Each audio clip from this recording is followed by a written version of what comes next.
পটুয়াখালী গলাচিপা উপজেলার চরবিশ্বাস ইউনিয়নের দক্ষিণ চর আগস্টি গ্রামে ২০ বছর আগে নির্মিত একটি সেতুর বেহাল দশার কারণে ভোগান্তিতে পড়েছে শত শত শিক্ষার্থী সহ এলাকাবাসী।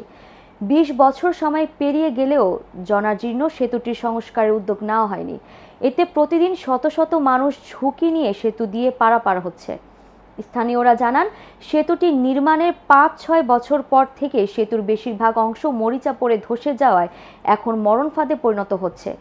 যে কোনো মুহূর্তে এটি ধসে বড় ধরনের দুর্ঘটনার আশঙ্কা করছেন এলাকাবাসী। পটুয়াখালী সরকারি কলেজের শিক্ষার্থী ফাইজুল ইসলাম বলেন, এলাকার কোনো লোক অসুস্থ হয়ে পড়লে তাকে কোনো গাড়িতে করে হাসপাতালে নেবে সে ব্যবস্থা পর্যন্ত নেই, অথচ সেতুটি মেরামতের জন্য সংশ্লিষ্ট দপ্তরের কোনো মাথা ব্যথা নেই। দর্শক, আমি অবস্থান করছি গলাচিপা উপজেলার চরাগুস্তি গ্রামে।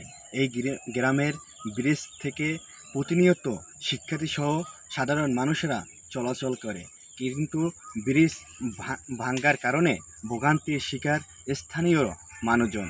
তারা অতি দ্রুত এই ব্রিজের সংস্কার বা মেরামত চায়। এম হান্নান, আমার বার্তা, পটুয়াখালী।